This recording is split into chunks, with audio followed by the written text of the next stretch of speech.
이제 아마 개척했던 것 같아요. 교회가 이렇게 형편이 없는데 어느 날 이렇게 영수증 보다 보니까 사모님이 50만원짜리 드레스를 샀어요.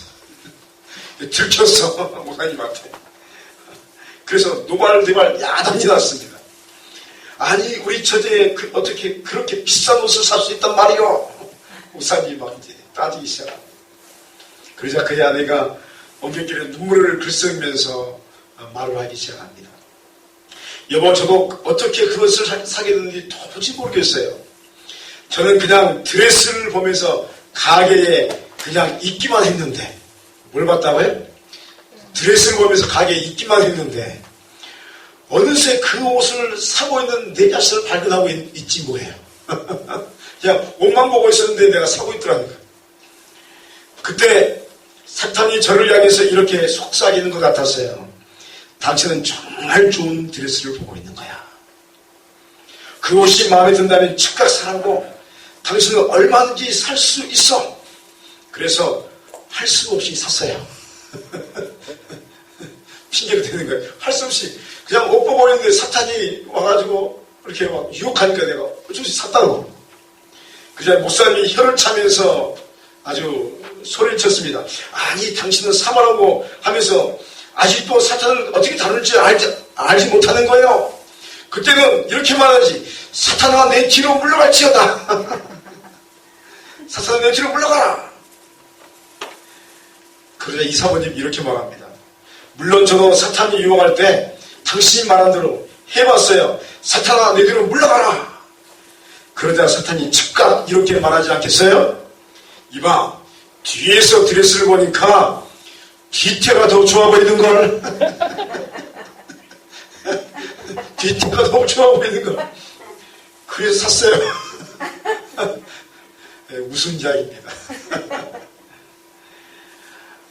이게 사탄이 아주 교묘하게 우리를 유혹한 거죠. 본문의 말씀은 사람이 정욕대로 자신의 마음을 내버려 두었을 때에 상실하는 마음을 갖게 된다 하는 것을 이야기하기 시작합니다. 상실한 마음. 상실한 마음은 사람을 혼란과 더러움에 빠지게 합니다. 그리고 무분별하게 혼란스러움을 줌으로써 인생을 파괴시키는 경험을 하게 합니다. 이것은 하나의 여러분 심판이다라고 말합니다. 심판이다. 이 상실한 마음에 대해서 본문이 이야기하는 아주 더욱 깊은 차원의 그런 영적인 교훈들을 우리가 살피고자 합니다. 로마서는 굉장히 여러분 이 로마서의 말씀을 읽다 보면 쉬운 이야기인데 깊은 이야기예요. 굉장히 깊은 이야기를 합니다. 그래서 그걸 되새기고 깊이 생각하지 않으면 뜻이 뭔지 모를 때가 많습니다. 그래서 오늘은 이제 상실한 마음에 대한 이야기가 어떤 것인지에 대한 부분을 살피고자 합니다. 첫째로 보니까 인간의 상실한 마음을 그대로 방치하게 되면 그 순리에서 영리로 바뀌어지는 그릇 때문에 보응이 임하게 된다라고 이야기합니다. 이것은 또 하나의 심판이다라고 말합니다. 26절 27절 말씀 보니까 이 때문에 하나님께서 그들을 부끄러운 욕심에 내버려 두셨으니 곧 그들의 여자들도 순리대로 쓸 것을 바꾸어 영리로 쓰며 그와 같이 남자들도 순리대로 쓰기를 버리고 서로 향하여 음욕을 불릴 듯하며 남자가 남자와 더불어 부끄러운 일을 행하여 그들의 그릇됨을 상당한 보응을 그들 자신이 받았느니라 라고 기록하고 있습니다. 상실한 마음은 잃어버린 마음을 의미하는데 그럼 무엇을 잃어버렸을까요? 물론 하나님을 잃어버린 마음입니다. 하나님을 잃어버린 겁니다. 하나님을 잃어버린 사람에게 나타난 현상은 모든 질서가 무너진다는 것입니다. 무엇이 옳은지 무엇이 그런지를 판단하지 못합니다. 그리고 무엇이 순리인지 무엇이 영리인지 그것을 알지 못합니다. 그저 사는 대로 사는 것입니다. 다른 사람이 사는 모습을 보면서 각기 속에 옳은 대로 행하는 것입니다. 내가 옳으면 옳다라고 생각하면서 그렇게 살아가는 것입니다. 절대적인 기준이 사라집니다. 사랑하는 여러분요, 지금 세상을 보십시오. 세상을 보면 순리가 틀린 것이 되어버렸고 또 영리가 맞는 것이 되어버렸습니다. 본문의 말씀에서 순리와 영리가 바뀌어져 버린 부분에 대해서 그 동성애의 죄악을 예로 듭니다. 동성애. 결혼을 전제 조건한 한 남자와 한 여자가 만나서 여러분 가정을 이루는 것이 하나님의 뜻인 줄 믿습니다. 결혼은 한 남자와 한 여자가 한 겁니다. 그리고 이것은 정말로 사람이 사람다울 수 있는 길입니다. 그런데 여러분 지금 세계는 어떻습니까? 남자가 남자를 만나서 결혼합니다. 미국만 보더라도 좀 그러고 있습니다. 뭐 유럽은 말 할 것도 없습니다.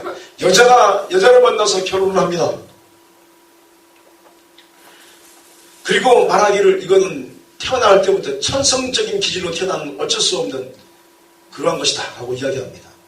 그래서 천성적인 질병이다. 그래서 우리가 이해해야 한다. 그렇게 이야기합니다.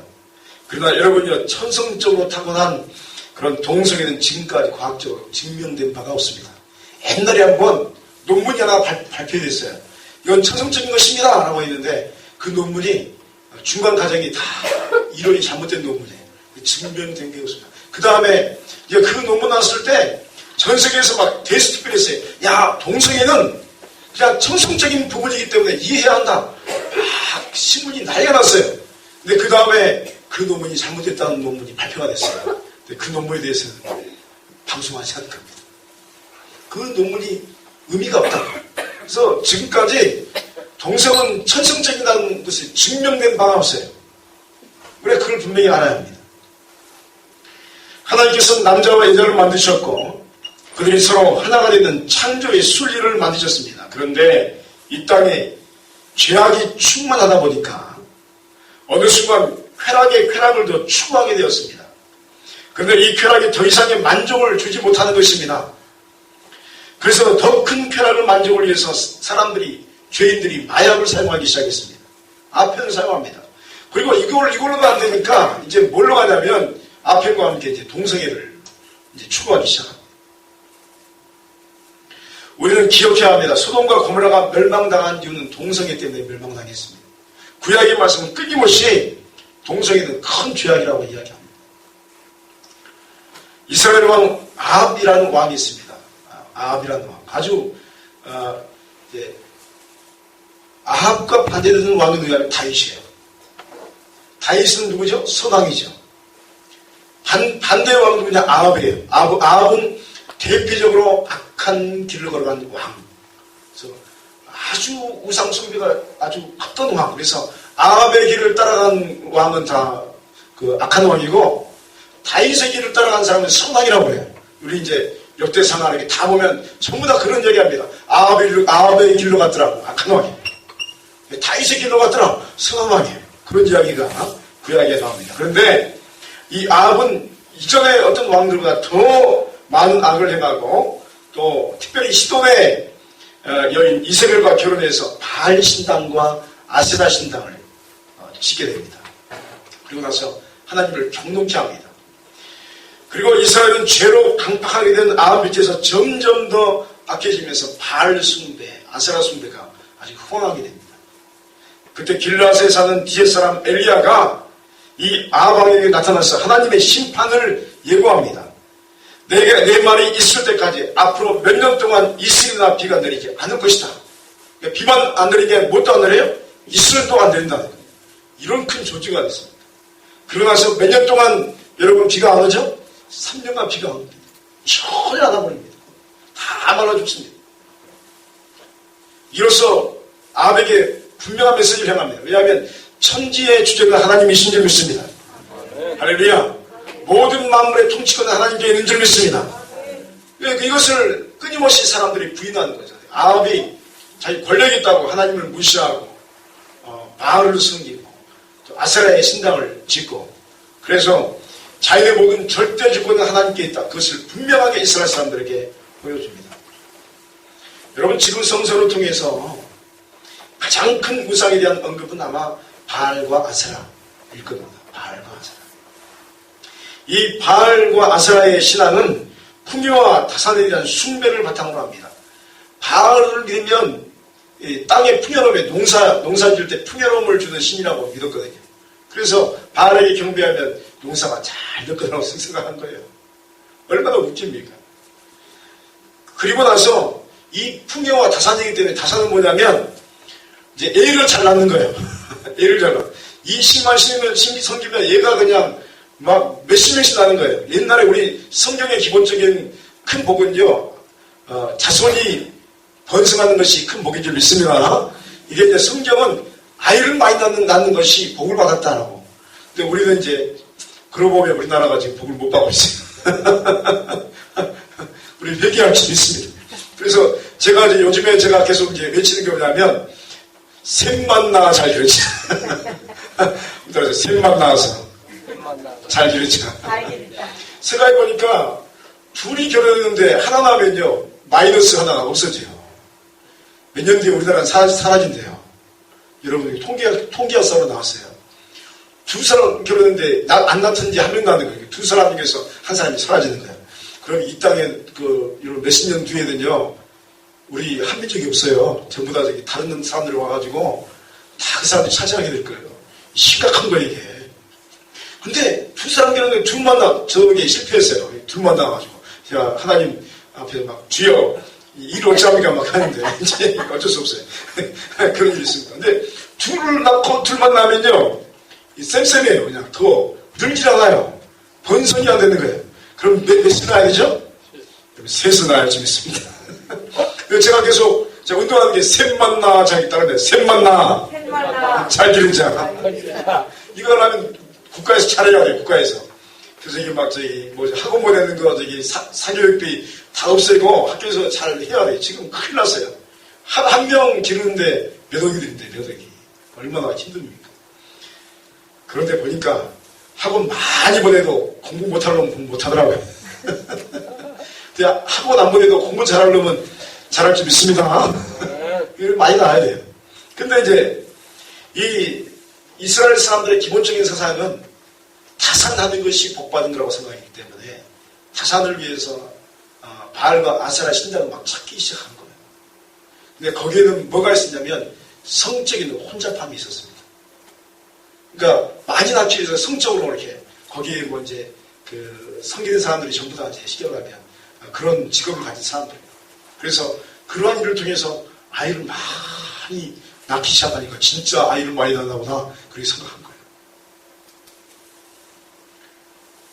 그리고 이 우상 숭배로 들어가게 되면 부부의 그러한 기본적인 경계가 무너집니다.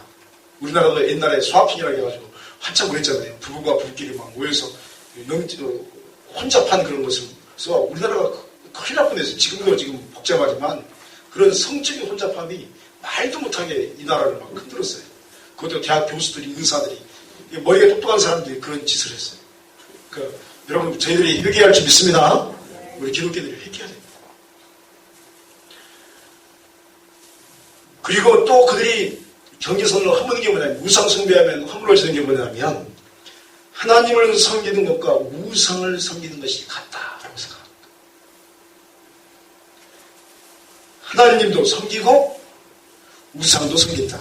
가끔 TV에 보면 뭐 하나님, 부처님, 예수님, 뭐 알라 이름으로 아멘 뭐 그런 게 있어요. 나 참 신기해가지고 그게 뭐냐면 영적인 혼잡함이에요. 다 섞어버려. 여러분 일본 가면 예수님도 믿어요. 그래도 또 누구도 믿는 줄 알아요? 자기들의 조상신도 믿어요. 그러니까 일본 가면 저기 집 앞에 이렇게 우상들이 지키고 있어요. 그리고 예수님도 믿어요. 또 부처도 믿어요. 이거는 여러분 하나님 믿는 것이 아닌 줄 믿습니다. 여러분 따라합니다. 오직 여호와 하나님만 섬겨야 합니다. 오직 여호와 하나님만 섬기는 게 진짜 신앙이에요. 혼잡하게 다 이것도 믿고 저것도 믿고 이왕 믿는 거 뭐 알라를 믿고 부처를 믿고 하나님들 믿으면 누군가 응답할 거 아니에요. 이거는요 하나님 가장 미워하는 겁니다. 가장 미워하는 겁니다. 쉽게 말하면 말씀은 말씀일 뿐이며 또 삶을 살아간다는 것은 다르다라고 말하는 것 같습니다.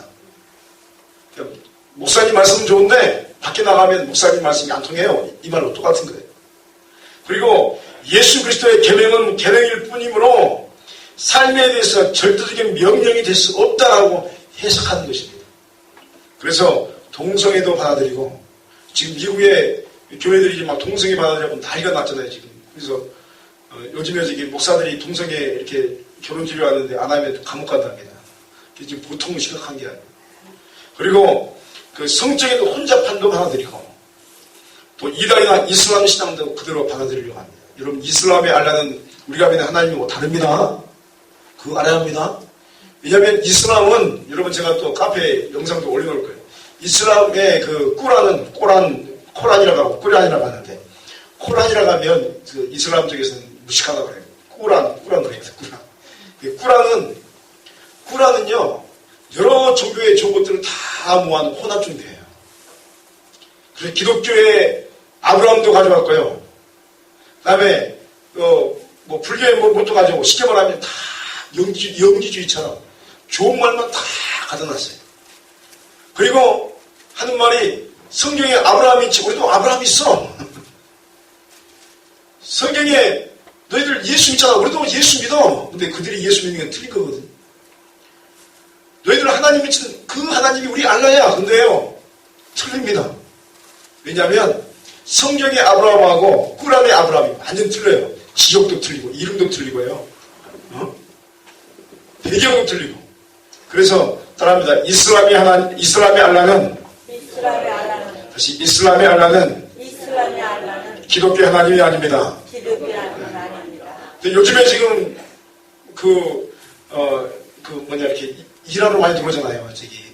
여기 어디죠? 우리 이슬람 쪽에 개통 사람들이 많이 들어오는데, 그들이 와가지고 하는 말이, 네가 믿는 하나님하고 내가 믿는 알라하고 쌤쌤이다 그래요. 저 서울에 있을 때도 굉장히 많이 들어왔어요. 들어가지고 하는 말이, 내가 알라나 당신은 하나님이나 쌤쌤이지 않습니까? 내가 아니다 그랬어요. 나가라. 쌤쌤 아니야. 틀린 겁니다. 그런데 왜 그들이 교회에 온 줄 아세요? 그들은요 결혼 목적으로 와요. 우리가 이게 심각한 겁니다. 여러분 자녀들 이제 소주들을 우리 교육시켜야 돼요. 왜냐하면 그 이슬람 사람들은 결혼 목적으로 들어와요. 이슬람 사람들이, 이게 IS가 이슬람의 최고의 국가, 이상적인 국가거든요. 근데 이게 요즘에 무너지고 있죠. 또 다른 IS가 또 나올 거예요. 이슬람 국가가 그래요. 근데 이슬람의 기본적인 사상은 뭐냐면, 세상 사람들은 사람이 아니에요. 짐승이에요. 짐승. 여자는 사람이 아니에요. 반만 사람이에요. 네, 그런 건 나중에 이제 이슬람 전문적인 강사 한번 모시겠습니다. 제가 전문가가 아니기 때문에 여러분 제가 아는 것만 이야기하는데, 이슬람은요 여러분 여자를 사람 취급 안 해요. 지금도. 그래서 말로 표현할 수 없는 그러한 일들이 막 일어나고, 남자의 재산 중에 일부입니다. 지금도. 그리고 그들은요 세상 사람들은 소, 돼지와 같아요. 그래서 그들이 사람 죽이면서 웃어요. 왜냐하면 짐승 한 마리 잘못하는 거. 그래서 그런 거. 그런데 사람으로 취급되어지는 대상이 누구냐면 유대인, 기독교인까지는 인정합니다. 그리고 이 사람들이 한 손에는 꾸란, 한 손에는 뭐죠? 칼. 개종시켜야 할 대상으로 보는 거예요. 개종시켜야. 이슬람으로 개종시키지 않으면 칼로 죽이는 거예요. 그래서 이들이 결혼할 수 있는 대상이 누구냐면, 유대인을 자기 와이프로 만들든지 예수 믿는 사람까지는 결혼할 수 있어요. 나머지는 결혼이 아니에요. 그냥 착취의 대상이죠. 그래서 그들이 한국 교회에 와서 교회에 들어와서 나 하나님 믿습니다 하고 들어오는 이유가 뭐냐면, 결혼하려고 들어오는 거예요. 거의 일부 다처제예요. 근데 결혼하면 끝나는 거예요. 얼마나 많은 사람들이 이렇게 불행한지 모릅니다.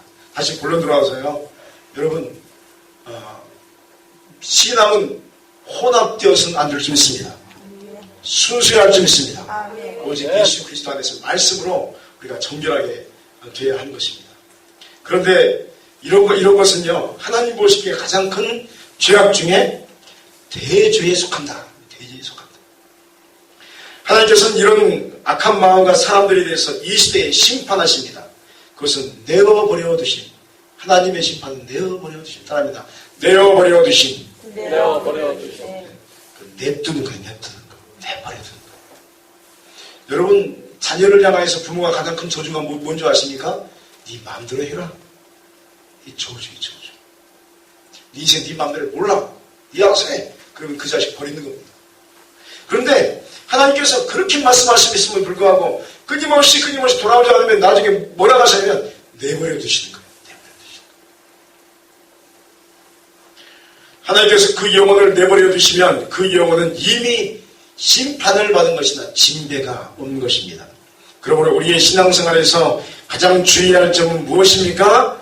내 영적인 상태가 순리와 영리를 구분하지 못할 때 우리 자신이 먼저 내 마음을 내어버려두면 안 되는 것입니다. 뭔가 모호해지는 겁니다. 절대적인 기준이 사라지는 겁니다. 무엇이 옳은지 모르는 겁니다. 그럼 어떻게 해야 됩니까? 이상해지고 있고 강팍해진 내 마음을 주님 앞에 가지고 나와야 할 줄 믿습니다. 할렐루야. 내 마음을 내버려두면 안 돼요. 하나님 앞에서 하나님 내 마음이 지금 이렇습니다. 무엇이 옳은지 모르겠습니다. 가지고 나와야 돼요. 가지고 나와서 하나님께 내어 토하시기 바랍니다. 토해내야 됩니다. 안 그러면 죽어버리는 거예요. 그리고 내어놓으면 여러분 치유받을 줄 믿습니다. 말씀 앞에서 무엇이 옳은지 알게 되는 겁니다. 주여 내 마음과 영혼을 치유해 주시옵소서. 강팍해진 마음이 주의 말씀 안에서 예배와 기도를 통해서 성령의 강력한 역사를 체험하게 하옵소서. 강력한 마음, 강력한 또 정결한 마음을 우리에게 허락해 주시옵소서. 할렐루야. 기도해야 할 줄 믿습니다. 상실한 마음을 내어버려두지 않을 때 하나님께서는 여러분의 마음을 책임지시며 또 치유하시며 회복시키실 줄 믿습니다. 둘째로 보면 상실한 마음의 중심에는 하나님을 마음에 두기 싫어하는 것이 그 안에 있습니다. 이것이 바로 영적인 가장 큰 질병이라 볼 수 있습니다. 28절로 31절 한번 읽겠습니다. 28절로 31절 자, 천천히 시작. 또한 그들이 마음에 하나님을 두기를 싫어하며 하나님께서 그들을 그 상실한 마음대로 내버려 두사 합당하지 못한 일을 하게 하셨으니 곧 모든 일이 추악, 탐욕, 악의가 가득한 자 시기, 살인, 분쟁, 사기, 악독이 가득한 자 수근수근한 자요 비방하는 자요 하나님께서 미워하시는 자요 능욕하는 자요 교만한 자요 자랑하는 자요 악을 도모하는 자요 부모를 거역하는 자요 우미한 자요 배약하는 자요 무정한 자요 무자비한 자. 아멘. 여러분 이런 마음을 가진 자를 32절을 보니까 사형에 해당한다라고 선포합니다. 이런 마음이 있으면 뭐에 해당한다고요? 사형에 해당한다. 이런 마음의 근본은 내 마음의 중심에 하나님을 두기를 싫어하는 마음이 있는 겁니다. 사람이 하나님이 싫게 되면 하나님께서 좋아하시는 것과 반대로 튀어나가게 되어 있습니다. 그것은 사춘기를 맞이한 아이들이 부모의 뜻과 반대의 길을 걸어가는 것과 똑같은 것입니다. 사춘기 맞이하면요 옳다는 거 알아요. 그런데 싫은 거예요. 막 뛰쳐나가는 거예요. 문 딱 닫으면서 뭐라고 하죠? 내 인생 내가 살아요. 네가 살아라. 내 인생 내가 살아요. 지들이 무슨 인생 살겠어요. 그죠? 이제 중학교, 고등학생들이 무슨 인생 살겠어요. 그런데 반항이 생겨요. 내 인생 내가 살아요. 하나님이 싫어하면 하나님 내 인생에 참견하지 마세요. 이렇게 말해요. 불의, 추악, 탐욕, 악이 가득함, 또 살인, 분쟁, 사기, 악독, 수근수근함, 비방, 능욕, 교만, 자랑, 악을 도모하는 것, 부모를 거역함, 우매함, 배약함, 무정함, 무자비함 등등의 것들이 모두 하나님께서 싫어하는 행동들입니다. 공지영의 저희 수도원 지행이라는 글에서 이런 부분이 나옵니다. 한번 들어보십시오. 누군가를 미워하고 미워하다 못해 증오하고 그를 죽여버리고 싶다 못해 그냥 저절로 내 손에 피 한 방울 안 묻히고 그 사람이 고통스러운 병에 걸려 천천히 죽어가기를 바랐던 그러면 나는 고통받으며 죽어가는 그를 앞에 두고 두 눈 똑바로 뜨고 빙긋이 웃으며 그 모습을 지켜보리라. 이를 악물던 그런 황폐한 날들이 내게도 있었다. 증오가 사랑보다 강렬한 것을 알게 되고 미움 앞에서 사랑은 얼마나 무력하게 사이어가는지 알게 되었던 그런 날들이 내게도 있었다. 그를 파괴하고 싶은 욕망이 결국 나 자신을 파괴하고 싶은 욕망의 다름 아니었다는 것도 모르던 그런 날들이 다시 신앙을 찾았을 때 나는 기도했다. 다시 돌아왔지만 그 사람을 용서하는 일이라면 하지 마세요. 설사 그것 때문에 지옥에 간다 해도, 물론 지옥에 간 것은 무섭지만 그래도 지금 나는 그 사람만은 용서할 수 없습니다. 그 말만은 내게 하지 마세요. 하나님, 다른 건 다 되고 그것만은 안 됩니다.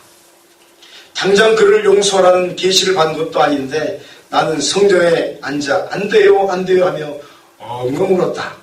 사실 지옥은 누가 우리를 억지로 보내버리는 그런 것이 아니었나 보다. 곁에 두고 그를 증오하는 마음이 사랑이 미움 앞에서 무력하게 사라지던 걸 속수무책 바라보아야 했던 그 시절이 내 스스로 걸어간다는 지옥이었을 거야. 이제 공지영의 스톤지엔이라 유명한 책이거든요. 요즘에 최근에 많이 팔린 책입니다. 그런데 이제 하나님, 그 사람 용서하는 말 안 돼요. 다른 거 다 괜찮은데 그 사람 용서 못 하겠어요. 가끔 신앙생활하는 그런 분들 있잖아요. 우리 손익교회도 없는 줄 믿습니다. 우리 교회도 없는데 다른 교회, 서울에 모교회, 특별히 서울에 있을 때 그 교회 참, 목사님 그 사람 나오면 저 절대 안 나와요. 그래. 아니 왜 그 사람 나오면 당신이 안 나옵니까?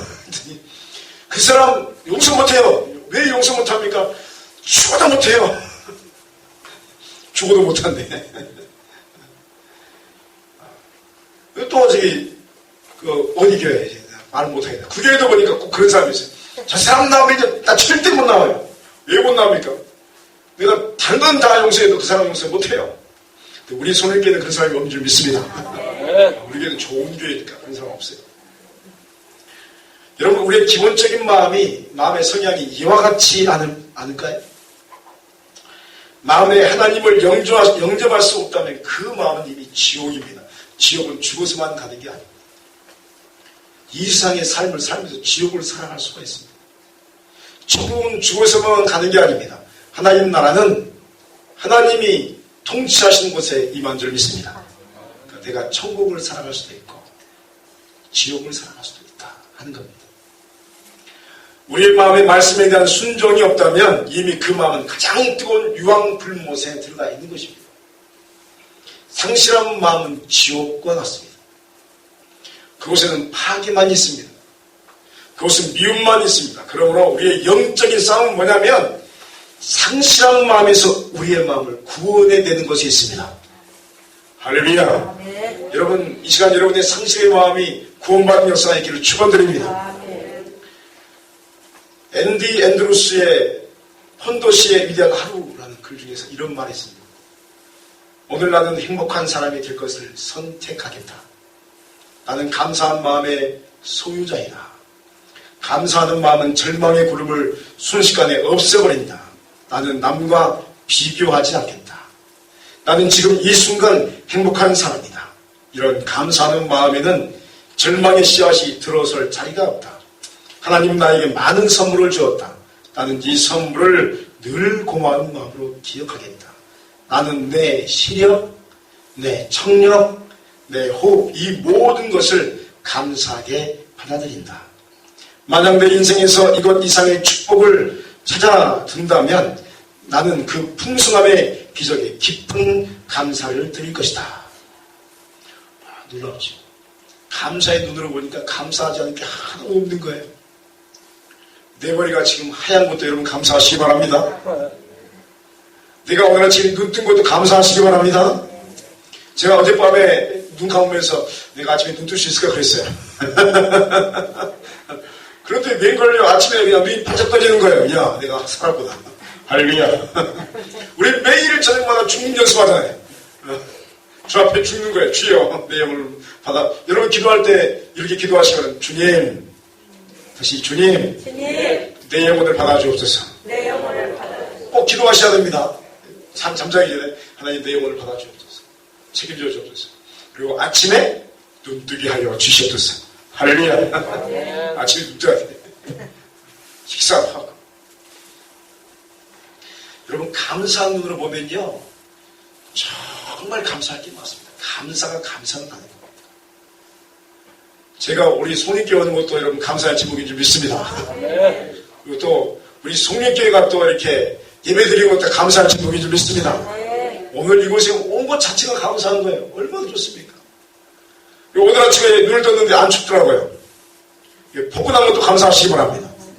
눈이 많이 내리면 어떻게 하죠? 감사하시기 바랍니다. 야, 아름다운 눈을 주셔가지고 우리의 눈을 이렇게 아주 아름다운 세상을 보게 하십니다. 감사하시기 바랍니다.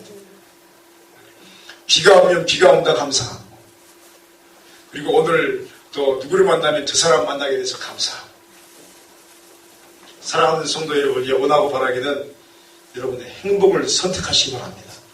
따라합니다. 행복도 선택하는 것입니다. 선택하는 것이다.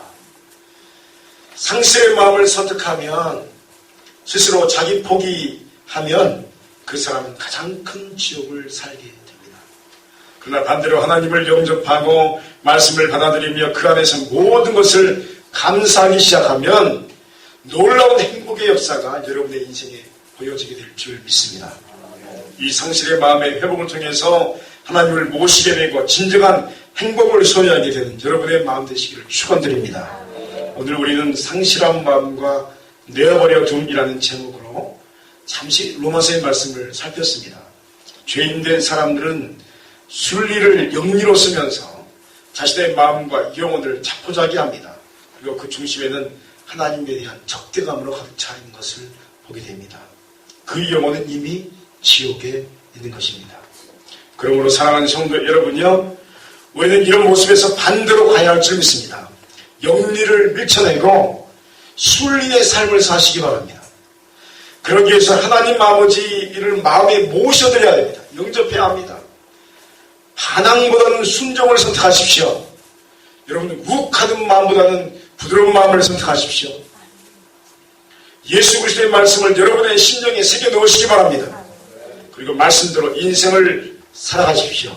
그리고 마지막으로 모든 것에 감사하십시오.